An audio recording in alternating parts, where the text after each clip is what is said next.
ফ্যাল ফ্যাল দৃষ্টিতে তাকিয়ে মুখের অবয়বে যেন জমা একরাশ বেদনা আর দুঃখ ভরা হাহাকার। ওদের বুকের মাঝখানটায় যেন জমাট বেঁধে আছে অনেককালের দীর্ঘশ্বাস, যা মাঝে মাঝে চোখ বেয়ে অশ্রু হয়ে ঝরে। স্বর্গের মতো ছিল আমাদের ঘর, সেখানে ছিল শুধু সোহাগ আদর। সেখান থেকে আমি হেরে গেলাম, আমার কপালেটা দুঃখ এলো।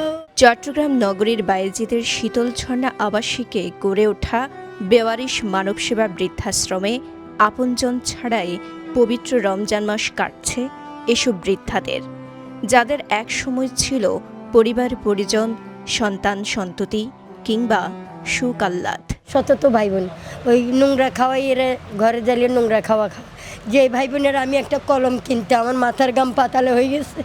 যে ভাই বোনেরা আমি কাঁদে করে মানুষ করছি সেই ভাই বোন আমাকে চিনে না, আর ওখানে যাই আমি কী লাভ করব বল। গাড়ি চালাইছি তো তোমার মা এখানে বিদ্যুৎস্থানে চোখের পানি মুছতেছে, তুমি গাড়ি চালাই বউ নিয়ে বন্ধু বান্ধব নিয়ে সুন্দর করে চলতেছ, এটা তোমার আবাদত হবে?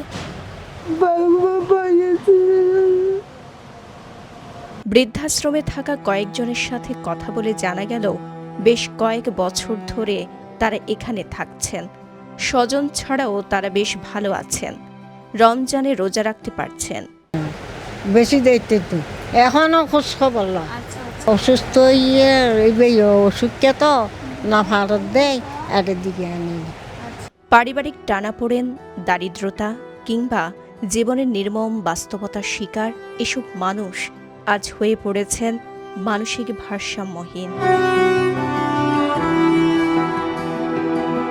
সন্তান কিংবা স্বজনদের প্রসঙ্গ উঠতেই কেউ কেউ থেমে যান, কণ্ঠ থেকে হারিয়ে যায় কথা, শুধু দু চোখ গড়িয়ে পড়া অশ্রু বলে দেয় জমে থাকা দুঃখ পাহাড়। নয়ন জুড়ে রাখবে না গো সব কিছু ভরণ, ছেলে মেয়ে থেকো মা বাবার যত্ন নে না, আমরা তো সবাই তো সব কিছু। মা বাবা হায়ের নিচে ছেলে সন্তানের ভেষ, মা বাবার পায়ের নিচে সন্তানের ভেষ।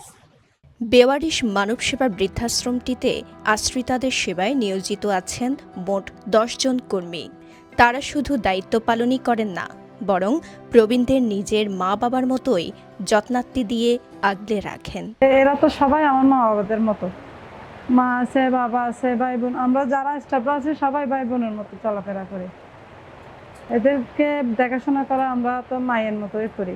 যারা দেখে না, যারা মা বাবাদেরকে সম্মান করে না, যারা দেখাশোনা করে না, ওদের মতো মেয়েরা, ছেলে মেয়েরা এগুলো কি জন্য বেঁচে আছে আমি বলতে পারছি। জীবনের সব আয়োজন এখানে একসাথে। বৃদ্ধাশ্রমের প্রতিষ্ঠাতা গুলাম রহমান রব্বানী জানান, অবহেলিত বেওয়ারিশ বয়স্ক মানুষদের দেখে 2020 সালে এই মানবিক উদ্যোগ নেন তিনি। শুরুর দিকে নিজের চাকরির অর্থ থেকে খরচ বহন করতেন, বর্তমানে এটি রূপ নিয়েছে একটি পূর্ণাঙ্গ বৃদ্ধাশ্রমে। আমাদের বৃদ্ধাশ্রমটা হচ্ছে যে বেওয়ারিশ খাড়া, অর্থাৎ যাদের পরিচয় নাই, যাদের ঠিকানা নাই, যারা খোলা আকাশের নিচে শক্ত মাটির মধ্যে বসবাস করে, অনাহারে অর্ধাহারে একটা সময় তারা পুঙ্গত্ব বরণ করতেছে। প্রশাসন, থানা, পুলিশ যাদেরকে পরিবার পাচ্ছে না, তো এক প্রকারে একটা সময় তাদেরকে থানা পুলিশে বেওয়ারিশ ঘোষণা করে।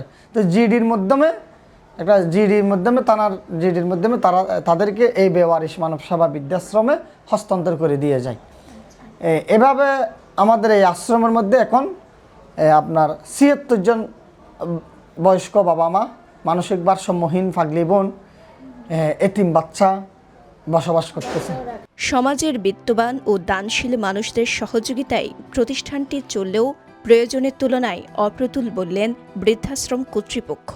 রাতের অন্ধকারে নির্জন স্থানে বস্তা ভরে বেঁধে এনে ফেলে দিয়ে চলে যাচ্ছে, এরকমও আছে, এখানে আছে, আমি উদ্ধার করছি। তারপরে আগুন দিয়ে পোড়াই দিছে নিজের মেয়ে, আপনি এখানে পাবেন। মেয়ে, আমি মনে করতাম শুধু ছেলেরাই নিষ্ঠুর হয়। এই বৃদ্ধাশ্রম করার পরে দেখতেছি যে এখন মেয়েরাও অনেকে নিষ্ঠুর। সন্তানদের প্রতি, ছেলে মেয়েদের প্রতি অনুরোধ করব, বাবা মায়ের যত্ন নেন। যে হারায় সেই বুঝে। আমি নিজের বাবাকে হারিয়ে ফেলছি, চাইলেও আর একটু সেবা করতে পারতেছি না। চট্টগ্রামের এই বৃদ্ধাশ্রম কর্তৃপক্ষের তথ্য বলছে, দিন যত যাচ্ছে ততই এখানে আশ্রিত মানুষের সংখ্যা বাড়ছে। দেশের বন্দর নগরী খ্যাত চট্টগ্রামের দৃশ্যপট যখন এমন, তখন আবারও ভাবতে হবে আমাদের চারপাশের সমাজ ও পারিবারিক মূল্যবোধ কোথায় গিয়ে দাঁড়িয়েছে। সন্তানের স্নেহ আর পরিবারের ভালোবাসা না পেয়েও এই মা বাবারা সময় কাটাচ্ছেন নিঃসঙ্গতায়। এই রমজান মাসও কাটবে এভাবেই। সন্তানের ভালোবাসা না পাওয়ার আক্ষেপ তাদের চোখে, মুখে, শরীরে লেগে আছে। এই পবিত্র রমজান মাসে তাদের চাওয়া একটু খোঁজ খবর, ভালোবাসা আর আপনজনের সান্নিধ্য। সাফা মারোয়া, কালের কণ্ঠ, চট্টগ্রাম।